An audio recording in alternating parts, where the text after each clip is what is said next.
It's important for me to always look back and see if whatever I choose to do and all my action are positive.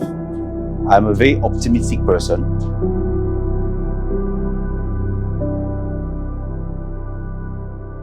Before I jump into talking about my entrepreneurial journey, I think I like to step it really back to my personal journey as a person, how I end up in France. And so that explains also this French accent when I speak English. And people are surprised to see an Asian guy speaking English with French accent.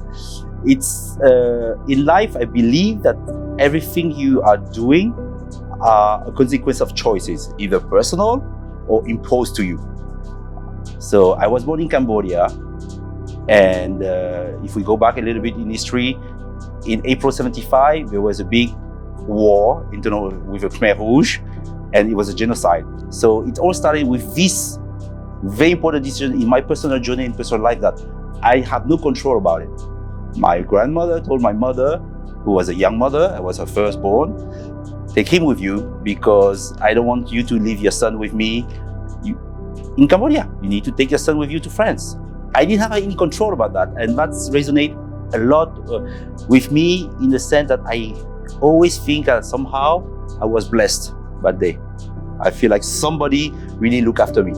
So, and through my career also, we will talk about it, I had been blessed with a mentor. We call each other and we talk about quick conversation about anything and then everything.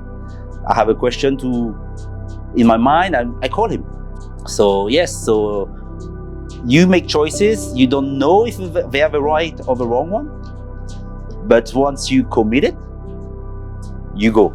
You give your fullest. You need to stay true to yourself, okay? So do not pretend, I think, to be someone you are not. This is when, in our industry, I think your reputation is probably the most valuable asset in as a career. So you don't want to tarnish that reputation. You need to really treasure your reputation and really groom it and pay most particular attention to not damage your reputation.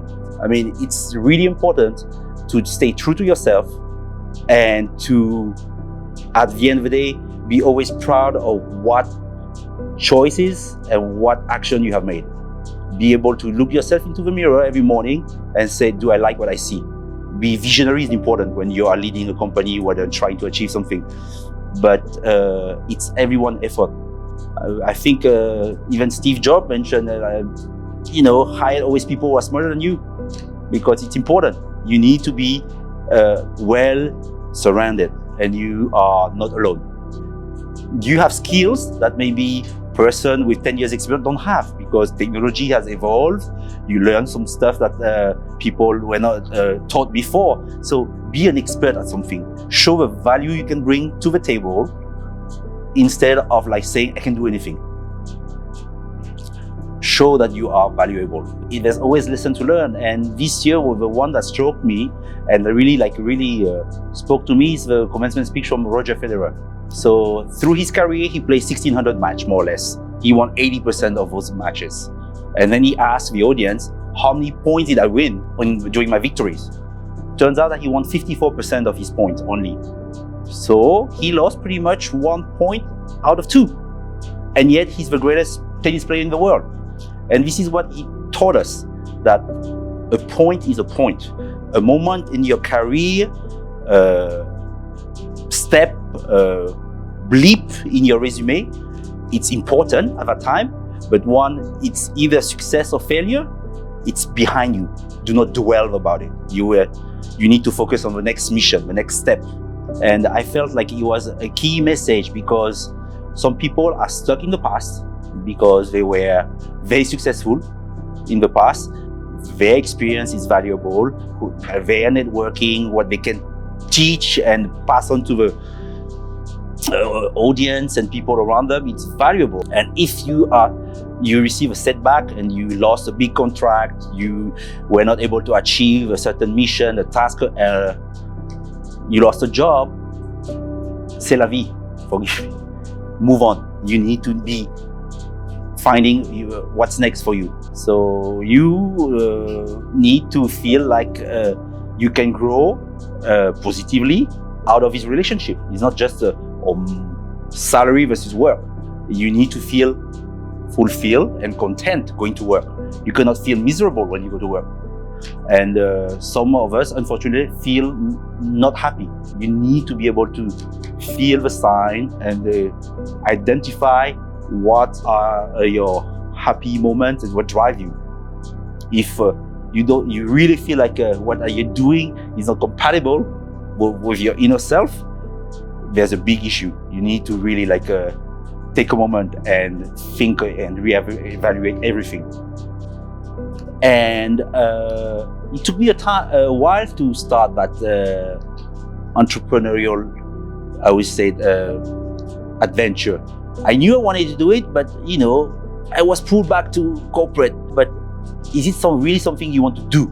So that was always something, because even when I was working for big organization, big group, from a bigger brand or a smaller brand that I worked through my career, I always have this entrepreneurial attitude of their money is almost my money, so I want to spend it wisely, not wastefully. But here, so if a company is me, how do I define success? Success, again, it's a mindset. It's, will you be yourself happy with who you are? Again, it's, are you proud of who you are? Are you feeling positive about your action? Do you think your family are proud of you?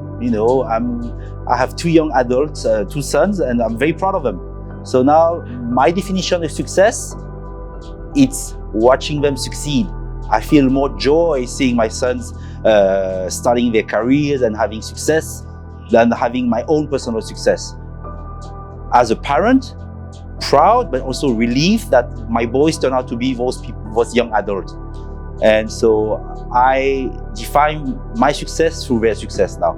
So it's almost like passing on to the baton to the next generation. Because they are successful, I felt like as a parent, I succeed in my mission of raising them. It's not rocket science at the end to run a business. It's grit. You use that word when we talk. It's your passion to push it. And we talk about also setback, maybe sometimes failures in some project, but it's what's next. Okay, you try. And it works great. It didn't work, move on. So what do I want my the viewers to know as a key message? I would say that everything is possible. And I think when you're an entrepreneur, everything is possible. You decide what is possible or what is not possible. You want to do it, it's possible. You don't want to do it, yes, it's not possible. So the surrounding of your entourage, your network, it's very important. And then yourself as a person. It's hard to be an entrepreneur if you are pessimistic. I think passing a message through a video and through the media like Voice of Experience is key, because we are adapting ourselves to our audience. I think it's definitely very important to be seen rather than be read nowadays.